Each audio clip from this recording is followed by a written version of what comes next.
Hello everyone, welcome back to my YouTube channel Sinha tutorials.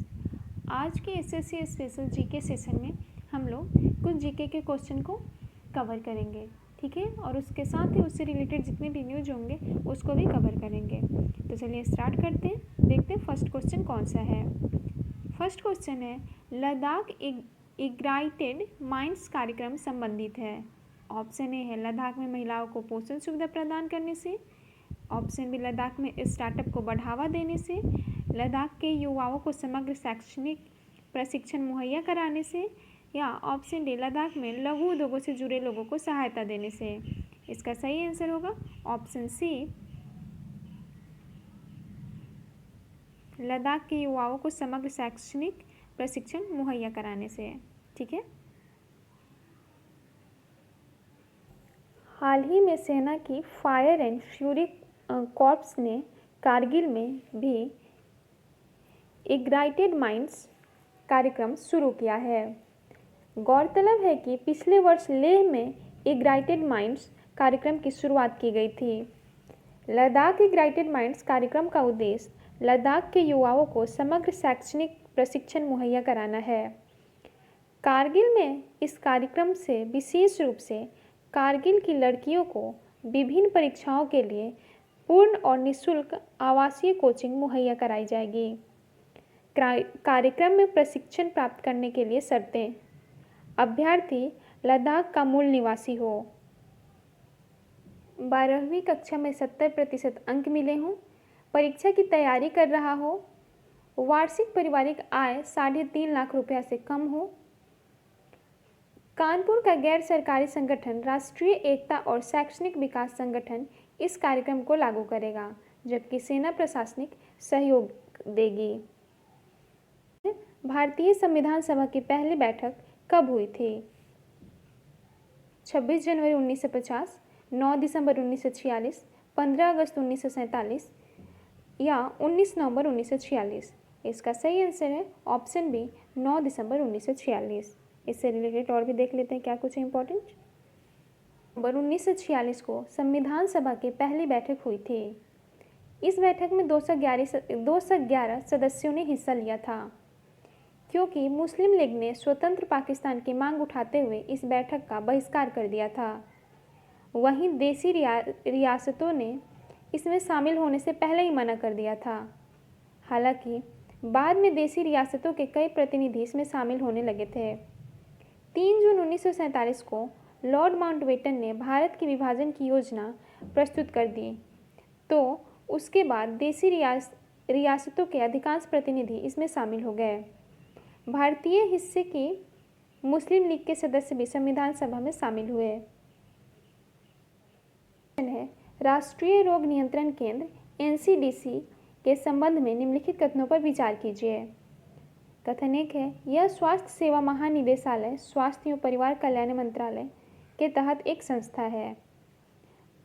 कथन 2 है, पहले इसे national institute of communicable disease NICD के नाम से जाना जाता था। ऑप्शन है ऑप्शन ए केवल 1, केवल 2, 1 और 2 दोनों, ना तो 1 और ना ही 2। तो इसका सही आंसर है ऑप्शन सी, 1 और 2। ठीक है, इससे जुड़ा क्या कुछ इंपॉर्टेंट है वो देख लेते हैं। हाल ही में केंद्रीय स्वास्थ्य एवं परिवार कल्याण मंत्री डॉक्टर मनसुख मंडाविया द्वारा 6 राज्यों में NCDC की शाखाओं की आधारशिला रखी गई। NCDC क्या है? पूरा नाम राष्ट्रीय रोग नियंत्रण केंद्र, national centre for disease control. यह स्वास्थ्य सेवा महानिदेशालय, स्वास्थ्य एवं परिवार कल्याण मंत्रालय के तहत एक संस्था है। उद्देश्य महामारी विज्ञान में अनुसंधान और संचारी रोगों का नियंत्रण करना। पहले इसे national institute of communicable disease के नाम से जाना जाता था। NICD की शुरुआत 1909 में कसौली, हिमाचल प्रदेश में स्थापित केंद्रीय मलेरिया ब्यूरो के रूप में हुई थी। NICD को 2009 में राष्ट्रीय रोग नियंत्रण केंद्र NCDC में बदल दिया गया। NCDC का मुख्यालय नई दिल्ली में है। नेक्स्ट क्वेश्चन देखते हैं। थ्वाइट्स ग्लेशियर किस महाद्वीप से संबंधित है? Option A Arctic, Antarctic, Europe या एशिया। इसका सही आंसर है ऑप्शन बी, अंटार्कटिक। चलिए इससे रिलेटेड कुछ जो है इंपॉर्टेंट वो देख लेते हैं। हालिया अध्ययन में कहा गया है कि आने वाले वर्षों में थ्वाइट्स ग्लेशियर की बर्फ पिघलने की दर और तेज हो सकती है। दरअसल थ्वाइट्स ग्लेशियर से पिछले 30 वर्षों में खत्म होने वाली बर्फ की मात्रा लगभग 2 गुनी हो गई है। इससे वैश्विक समुद्री जल स्तर के 3 से 10 फीट तक बढ़ने की संभावना है। थ्वाइट्स ग्लेशियर क्या है, इसके बारे में पढ़ लेते हैं। यह ग्लेशियर पश्चिम अंटार्कटिक आइस शीट का हिस्सा है। इसे डोम्सडे ग्लेशियर के नाम से भी जाना जाता है। यह लगभग 120 किलोमीटर चौड़ा तथा तेजी से गतिशील है। नेक्स्ट क्वेश्चन है, किसकी अध्यक्षता में राष्ट्रीय सहकारी समिति का मसौदा तैयार करने के लिए राष्ट्रीय स्तर की समिति के गठन करने की घोषणा की गई है? ऑप्शन है, ऑप्शन से सुरेश प्रभु, पीयूष गोयल, नितिन गडकरी या निर्मला सीतारमण। इसका सही आंसर है ऑप्शन ए, सुरेश प्रभु। हाल ही में केंद्र सरकार ने राष्ट्रीय सहकारी नीति का मसौदा तैयार करने के लिए राष्ट्रीय स्तर की समिति के गठन की घोषणा की है। पूर्व केंद्रीय मंत्री सुरेश प्रभु की इस समिति की अध्यक्षता करेंगे। इस समिति में देश भर से 47 सदस्य होंगे। इसमें सहकारी क्षेत्र के विशेषज्ञ, सहकारी सचिव और राज्यों तथा केंद्र शासित प्रदेशों की सहकारी संस्थाओं के रजिस्ट्रार आदि शामिल होंगे। इस नीति का क्या उद्देश्य है? सहकार से समृद्धि का दृष्टिकोण साकार करना, देश में सहकारिता आंदोलन को सुदृढ़ बनाना, जमीनी स्तर तक इसकी पहुंच बढ़ाना। नेक्स्ट क्वेश्चन देखते हैं। नेक्स्ट क्वेश्चन है, यूनाइटेड किंगडम में कौन सा भौगोलिक हिस्सा शामिल नहीं है? ऑप्शन ए है इंग्लैंड, स्कॉटलैंड, दक्षिण आयरलैंड या वेल्स। इसका सही आंसर होगा ऑप्शन सी, दक्षिण आयरलैंड। हाल ही में लीज ट्रस को यूनाइटेड किंगडम की नई प्रधानमंत्री के तौर पर चुना गया है। यूनाइटेड किंगडम के बारे में पढ़ लेते हैं। यह मुख्य भूमि यूरोप के उत्तर पश्चिमी तट पर स्थित द्वीपीय देश है। यूनाइटेड किंगडम में ग्रेट ब्रिटेन का पूरा हिस्सा एक आयरलैंड द्वीप का उत्तरी भाग शामिल है। राजधानी लंदन है। बता दें कि इंग्लैंड, वेल्स और स्कॉटलैंड को मिलाकर ग्रेट ब्रिटेन कहा जाता है। नेक्स्ट क्वेश्चन है, पूर्व आर्थिक मंच EEF की स्थापना कब हुई थी? 2014, 2015, 2016 या 2017। इसका सही आंसर है ऑप्शन बी, 2015। इससे रिलेटेड इंपॉर्टेंट पढ़ लेते हैं। हाल ही में पीएम नरेंद्र मोदी ने पूर्वी आर्थिक मंच के पूर्व सत्र को वीडियो कॉन्फ्रेंस के माध्यम से संबोधित किया। गौरतलब है कि यह पूर्वी आर्थिक मंच की 7वीं बैठक है। 60 से अधिक देशों के प्रतिनिधि इसमें हिस्सा ले रहे हैं। इस वर्ष इसकी theme the path to a multipolar world रखी गई है। पूर्वी आर्थिक मंच के बारे में पढ़ लेते हैं। इसकी स्थापना वर्ष 2015 में हुई थी। इसके तहत क्षेत्रीय एकीकरण, औद्योगिक तथा तकनीकी क्षेत्रों के विकास के साथ साथ रूस और अन्य देशों के समक्ष मौजूद वैश्विक चुनौतियों से निपटना शामिल है। इसकी बैठक का आयोजन प्रत्येक वर्ष रूस के शहर व्लादिवोस्तोक में किया जाता है। यह रूस और एशिया प्रशांत के देशों के बीच राजनीतिक, आर्थिक और सांस्कृतिक संबंधों को विकसित करने के लिए एक अंतर्राष्ट्रीय मंच के रूप में है।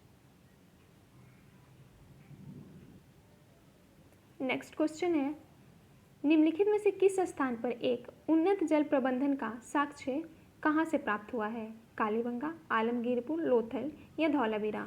इसका सही आंसर है ऑप्शन डी, धौलावीरा। ठीक है, इससे रिलेटेड पढ़ लेते हैं इंपॉर्टेंट। धौलावीरा यह सिंधु घाटी सभ्यता का प्रमुख स्थल है। यह गुजरात के कच्छ जिले में स्थित है। इसकी खोज JP जोशी ने की थी। यहाँ से प्राप्त होने वाली सिंधु लिपि के 10 बड़े चिन्हों से निर्मित शिलालेख महत्वपूर्ण उपलब्धि है। यहाँ के निवासी जल संरक्षण की तकनीक से परिचित थे, अर्थात उन्नत जल प्रबंधन का साक्ष्य यहाँ से प्राप्त हुआ है। यहाँ नगर 3 विभागों में विभाजित था, दुर्ग भाग, मध्यम भाग तथा निचला नगर। धौलावीरा से हड़प्पा सभ्यता का एकमात्र खेल का मैदान मिला है। नेक्स्ट क्वेश्चन है, जेम्स वेब स्पेस टेलीस्कोप के अंतर्राष्ट्रीय सहयोग में निम्न में से कौन सी अंतरिक्ष एजेंसी शामिल नहीं है? नासा, यूरोपीय अंतरिक्ष एजेंसी, कनाडाई अंतरिक्ष एजेंसी या इनमें से कोई नहीं? इसका सही आंसर है उपयुक्त में से कोई नहीं।